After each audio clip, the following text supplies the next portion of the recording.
Welcome back, everybody. This is a short little video that I decided to make because my friend said, hey, you got to tell people about this because it's a cool thing. And I'm like, it might save you some money, you know? And after looking at the cost of the parts that I would have to have bought, it kind of might save you some money. So, all right, let's get on to this. What this is, as you can tell by the title, is that it's an AC clutch hack. What happened? Well, I have this 86944. It's up on the left, and we'll go underneath there in just a second. But what it is that I have a, I tested everything and the clutch wasn't working. All right, well, then I put it up. I've owned the thing for almost 2 years, maybe even over 2 years. And I just threw it up there, and I've done a ton of work to it, but, to get it running and driving on the road. But this was like one of the last things I needed to do. So I decided, okay, this summer, let me put it on the road, let me see what it is, see if I like it. I have that other one. I have an 88, Turbo S, which I'm going to keep. And this one, yeah, it's going to sell. But to the 951 community, I got to ask you a question. But let's get the AC clutch done first. And then I'll show you what's really, really weird about that car, which I've never seen before. But I have to, get some input on this thing. But first, let me show you the clutch. This right here is a 951 front assembly for the magnetic clutch on the compressor. As you can see, this was all inside. I pulled it out, but see, all this is a bunch of wire running around here, creating a magnetic field, and it's all destroyed. And creates a magnetic field so where the pulley on the drive belt is spinning around, and then in the center is the input shaft for the compressor. What happens is, this creates an electromagnet and everything gets forced together and that spins the pump. That's all it does. There's nothing magical about it. It's just electromagnet. Let me show you the first thing I tried to do to make it work, and then I'll show you what I ended up with. Now, my first attempt at making the 951 clutch basically work was I did this. This right here is a compressor from a 1983 944. The only normally aspirated one I've ever owned. And this is the clutch assembly off of the compressor. The thing is, everything looks pretty good, but I pulled the clutch assembly off the 944, and it didn't dawn on me that they were going, because I pulled it off, put it to the side, and I just left it. Then I found this set up in my spares room, and pulled the clutch off, and I stuck it on there and stuck it in the car, And what happened was, this is larger than this. This is, it's like, wow, And then, I couldn't put the belt on, so I went and got the 83 belt that I had with this upstairs. Put the belt on, it worked. Great. But I'm sitting there going, look kind of funny when it was on there. So I said, oh, okay, well, I basically, I hot wired this to make sure the clutch worked. It did. And started it up, drove it around, came back, put it back up on the lift, and lo and behold, the thing has a different offset than the 951. Early 944 turbo, 83 944 has a different offset than the 944 turbo, the 86. All right. And and when you take a look at it, the belt was like half in the ribs and half on the actual pulley assembly. And I said, well, that's not going to last. So I'm looking around, and I guess it's a Nip and Denso compressors on these things. So I'm thinking, Nip and Denso, what do I have that would be close? And I looked at a Subaru, no, not even remotely close. And I'm sitting going, well, what's from the 80s that I own, that I have, that's, that would be considered, or would probably have a Nip and Denso, compressor on it. Well, I have an 1988 Mazda 323 GTX. Hilarious car if you ever bought one. But what I did was I grabbed, this is the compressor that I have because I have the spares. And what I did was I pulled the hub assembly, or the clutch assembly, off of this. And I'm looking at it going, wow, it's, I did this. This is the old 951 one. So I just, where it goes, and perfect fit. So what happens is that clutch assembly bolts on to this. Well, I did not know that at the time, so I pulled it off. I pulled this off. I pulled the compressor back out, pulled the clutch assembly out. This thing bolted right on. The only thing that you have to change, you know, for this club, for the Mazda a magnetic clutch and the Porsche clutch is this connector right here. This connector is a male connector, and the Mazda one comes with a female connector. I don't know if I can get my words right.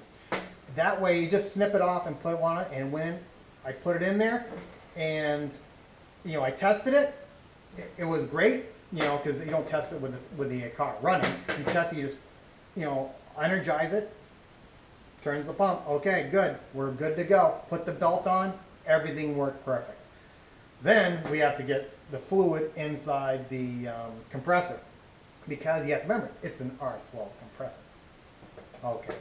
What do we do to get the get the fluid in the compressor? Couple things. What we have to have is we have to have a fitting that goes in there, and the Porsche on the back is so tight you can barely get those retrofit fittings in there. And the last one I put in there leaked all over the place. So, all right, I'm done. Oh, also, I meant to tell you this. The tool that I use to remove all the hubs on the AC clutches is this right here. It's an OEM tool 27006. Everybody sells these things between $28 to like $35. I went to AutoZone, and they had them on the shelf for $8 or $7.49 or $7.99, something like that. Something ridiculous. It's like, all right, I'll take it. Just to let you know. So there's the part number, and that's what you can use to get your clutches off.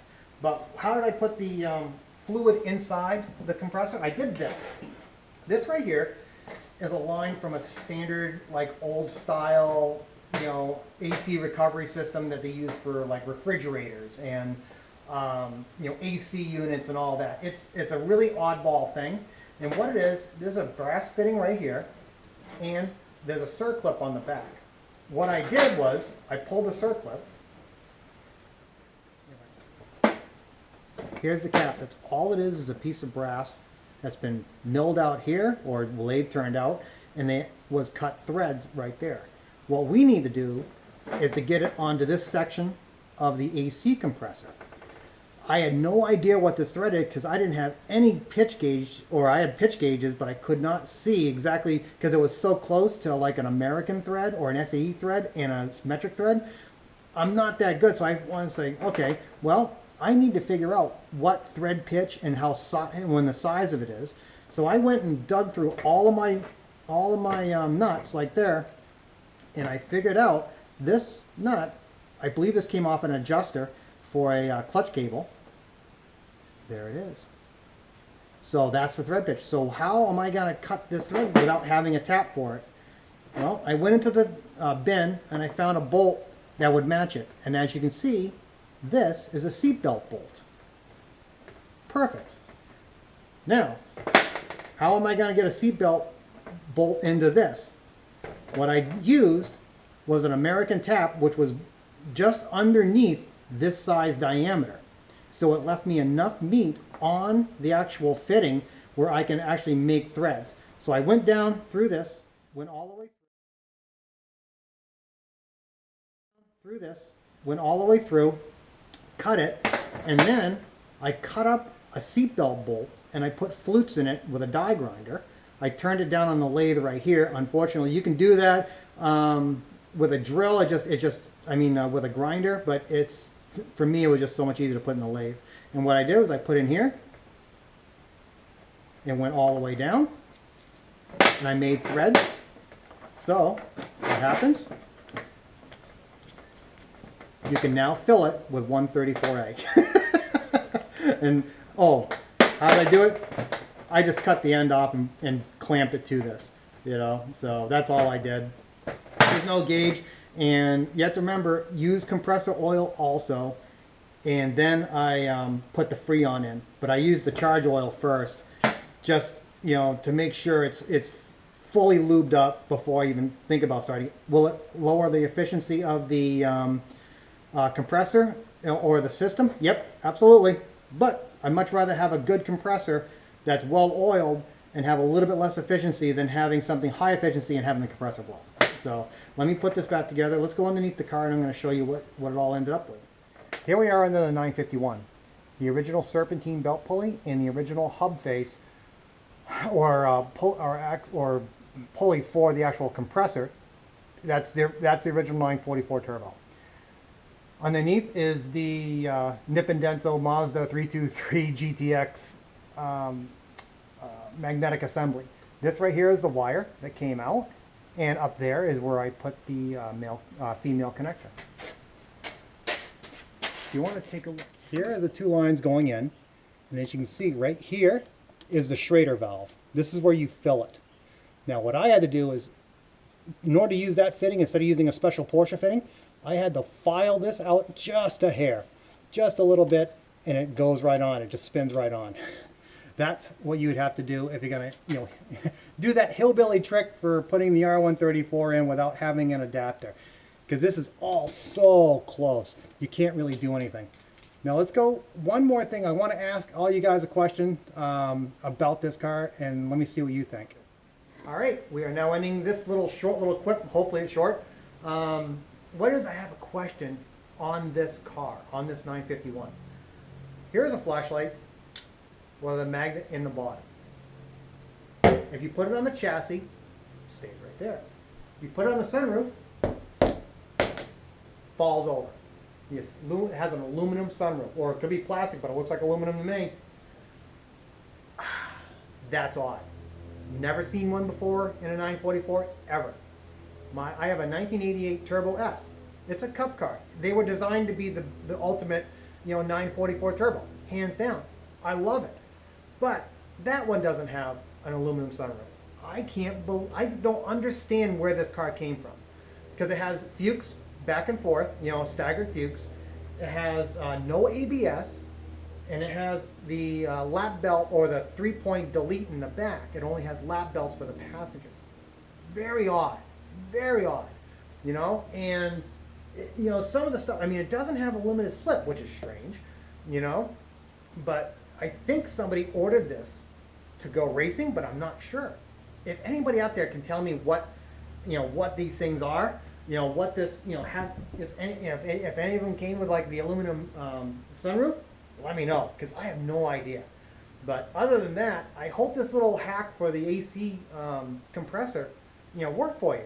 I just want to keep these cars on the road, and I hope you can keep these cars on the road. Just because it's inexpensive, these cars are great. They drive great. Maintenance, it is what it is. But these cars are fantastic, and get out there and enjoy them. They're fun, they're hilarious, and they're just great. So I keep using that word, but they are. All right, thank you very much. Remember, you can do it. I'm nothing special. You can figure out all this stuff. Trust me. Can't wait to see a video that you guys put up that makes, that I can hack into something or do something to make it work. All right? Well, thank you very much. Have a good day, and we'll see you now. Bye.